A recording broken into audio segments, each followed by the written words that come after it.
بسم اللہ الرحمن الرحیم۔ السلام علیکم ورحمۃ اللہ وبرکاتہ۔ دار ارقم سکولز کی آن لائن کلاسز میں خوش آمدید۔ اللہ رب العزت سے دعا ہے کہ آپ سب کو ارض و سما کی تمام آفات اور مخلوقات کے شرور سے محفوظ رکھے، آمین۔ جماعت داہم، مضمون اردو، لیکچر نمبر 15۔ گزشتہ لیکچر میں ہم نظم فاطمہ بنت عبداللہ کے 8 اشعار کی تشریح مکمل کر چکے ہیں۔ آج ہم نظم کا شعر نمبر 9 اور 10 پڑھیں گے اور اس کے ساتھ اس کی مکمل مشق کریں گے۔ شعر نمبر 9۔ تازہ انجم کا فضائے آسماں میں ہے ظہور، دیدائے انساں سے نامحرم ہے جن کی موج نور۔ مشکل الفاظ کے معنی: تازہ، نیا، انجم، ستارہ، فضائے آسمان، آسمان کی وسعت، دیدائے انسان، انسان کی آنکھ، ظہور، ظاہر ہونا، موج نور، روشنی کی لہر۔ مفہوم: آسمان کی وسعت میں کئی نئے ستاروں کی نمود ہو رہی ہے جن کی روشنی کی لہر تک لوگوں کی آنکھوں تک نہیں پہنچی۔ شعر نمبر 9 کی تشریح: نئے روشن اور بلند ستارے آسمان پر نمودار ہو چکے ہیں۔ مراد یہ ہے کہ اللہ تعالیٰ آسمان کو زینت بخشنے کے لیے ہر روز نئے ستارے پیدا فرماتے ہیں۔ فاطمہ بنت عبداللہ کی شہادت کی خوشی میں کائنات کے خالق نے آسمان کو نئے ستاروں سے بھر دیا ہے تاکہ زمین والے آسمان کی طرف دیکھنے پر مجبور ہو جائیں کہ آج بنت اسلام نے شہادت پائی ہے۔ اللہ نے اس کے استقبال کے لیے آسمان پر چراغاں کا منظر پیش کر دیا ہے۔ اس مجاہدہ کا استقبال فرشتے ستاروں کی روشنی میں کر رہے ہیں۔ ان ستاروں سے نکلنے والی نور کی موجیں انسانی آنکھ سے ناآشنا ہیں، کیونکہ ان ستاروں کو معلوم نہیں ہے کہ انسان اللہ کی بہترین تخلیق ہے، اور جب یہ بہترین تخلیق اللہ کے راستے میں بہترین عمل اختیار کرتے ہوئے جام شہادت نوش کرتی ہے تو اس کی آنکھوں میں جو عجیب چمک دیکھی جاتی ہے، ستارے بھی اس نور اور روشنی سے محروم رہتے ہیں۔ شہید کے بدن سے گرنے والے خون کے ہر قطرے کے بدلے میں اللہ تعالیٰ ایک نئے ستارے کو روشنی عطا کر دیتا ہے۔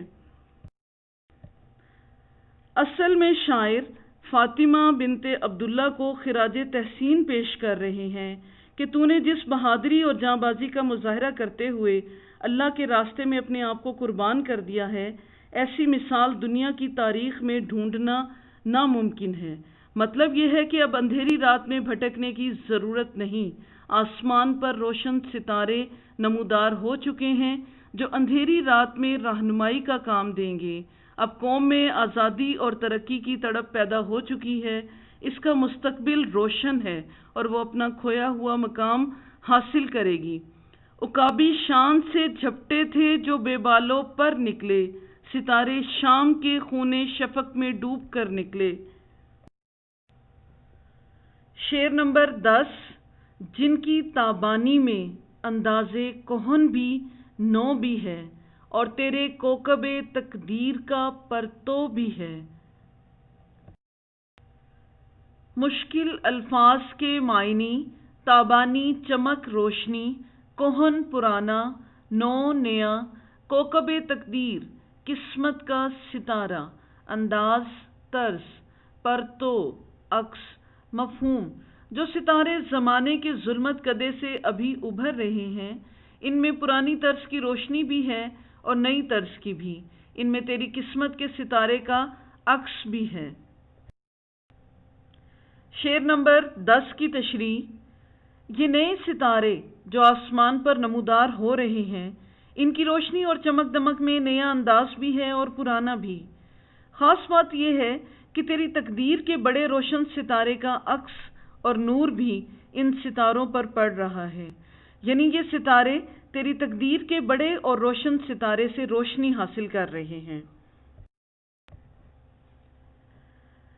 دراصل شاعر کہتا ہے کہ اے فاطمہ، تیری شہادت کو بارگاہ اقدس میں مقبولیت حاصل ہو گئی ہے۔ تیری طرز حیات کے انداز میں صحابہ اکرام کی زندگی کی جھلک دکھائی دیتی ہے، کیونکہ وہ لوگ زمانہ کہن سے تعلق رکھتے تھے، لیکن ان کا جذبہ شہادت مثالی تھا۔ اے فاطمہ بنت عبداللہ، تو نے نبی صلی اللہ علیہ وآلہ وسلم کی لخت جگر فاطمہ بنت محمد صلی اللہ علیہ وآلہ وسلم کی نسبت اختیار کی ہے۔ نبی صلی اللہ علیہ وآلہ وسلم کی بیٹی نے بھی میدان احد میں زخمیوں کو پانی پلایا تھا، اور تو نے بھی اس عظیم ترین لخت جگر رسول صلی اللہ علیہ وآلہ وسلم کی سنت پر عمل کرتے ہوئے طرابلس کے میدان میں زخمیوں کو پانی پلایا۔ اے فاطمہ بنت عبداللہ، تو نے ام عمارہ کی سنت کو زندہ کر دیا۔ تیری زندگی میں انداز نو کی جھلک بھی نظر آتی ہے۔ یہی وجہ ہے کہ اللہ تعالیٰ نے تیری قسمت کے ستارے کو وہ چمک عطا کی ہے کہ آسمان کے ستارے تیری قسمت کے ستارے کا عکس معلوم ہوتے ہیں۔ وہ ستارے تیری عظمت سے روشنی کی بھیک مانگتے نظر آتے ہیں۔ اصل میں شاعر یہ کہنا چاہتے ہیں کہ اسلام کے شہیدوں کے طرز حیات میں دونوں رخ پائے جاتے ہیں۔ وہ صحابہ کی طرح سادہ لوح اور نبی صلی اللہ علیہ وآلہ وسلم کی ذات پر اپنے آپ کو قربان کرنے والے ہوتے ہیں، اور موجودہ زمانے کے مطابق بھی چلنے والے ہوتے ہیں۔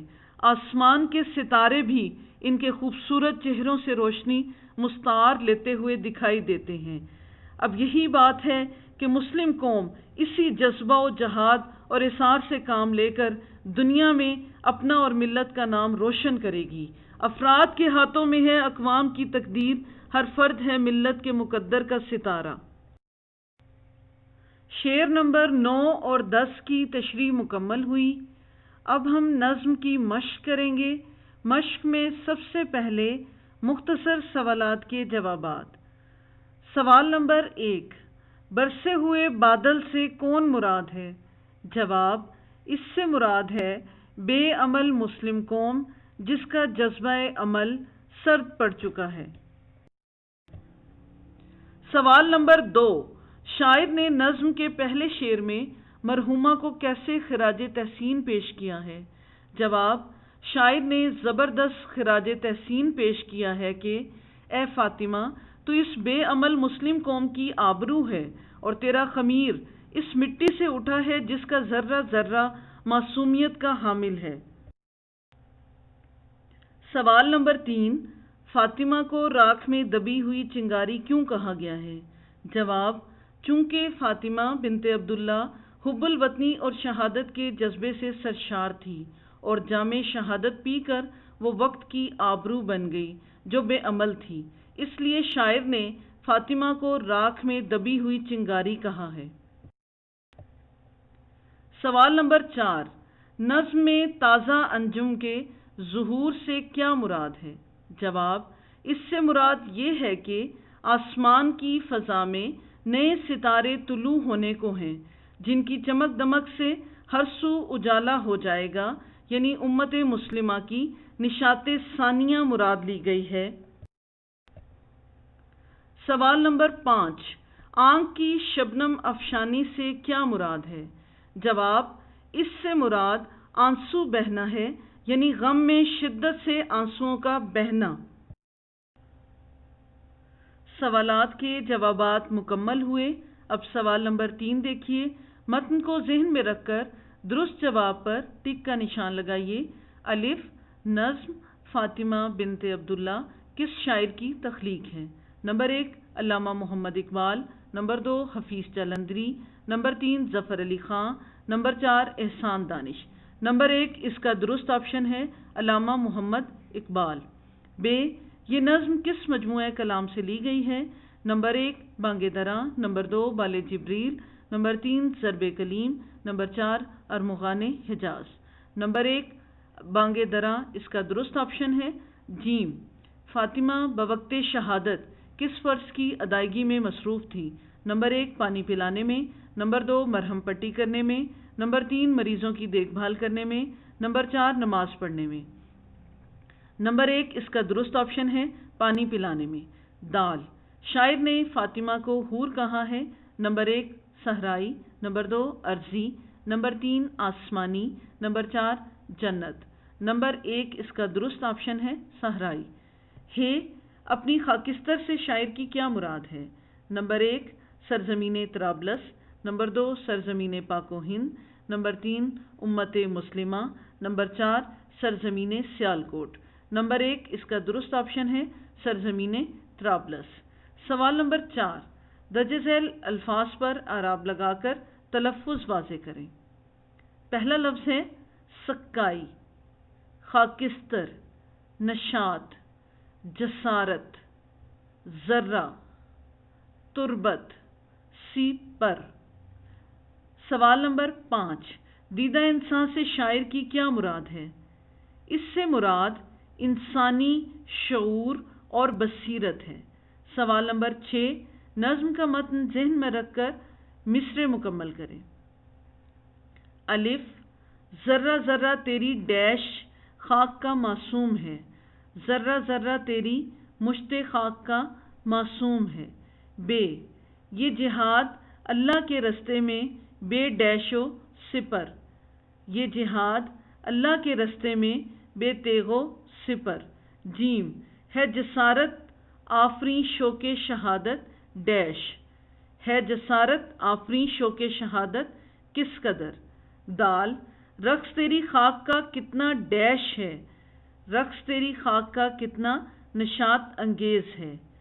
ہے دیدہ انسان سے نامحرم ہے جن کی ڈیش، دیدہ انسان سے نامحرم ہے جن کی موج نور۔ سوال نمبر 7 درج ذیل مرکبات کا مختصر مفہوم لکھیں۔ مشت خاک مٹھی بھر خاک مراد انسان، بے تیغ و سپر بغیر تلوار اور ڈھال کے یعنی اسلحہ وغیرہ کے بغیر۔ شبنم افشاں شبنم گرانے والی مراد ہے آنسوؤں سے تر آنکھیں۔ نغمہ عشرت خوشی کا گیت جس نغمے سے خوشی کا اظہار ہوتا ہو۔ نالہ ماتم آہو فغاں کا نالہ رونے دھونے کا سلسلہ۔ دیدہ انسان انسان کی آنکھ مراد انسانی شعور۔ سوال نمبر 8 متن کو ذہن میں رکھ کر کالم الف کا ربط کالم بے کے الفاظ سے کریں۔ کالم الف تیغ، سپر، حور، صحرائی، گلستاں، خزاں، فضا، آسماں، تربت، خاموش، شوق، شہادت۔ نظم فاطمہ بنت عبداللہ کے اشعار کی تشریح بھی مکمل ہو گئی اور مشقی سوالات بھی مکمل ہو گئے۔ سوالات کے جوابات آپ نے اپنی نیٹ کاپیوں پر لکھنے اور یاد کرنے ہیں۔ اشعار کی تشریح اور مشقی سوالات کے جوابات آپ یاد کریں گے۔ اللہ رب العزت سے دعا ہے کہ وہ آپ سب کو اپنی حفظ و امان میں رکھے۔ اپنا بہت خیال رکھیے گا۔ اللہ حافظ۔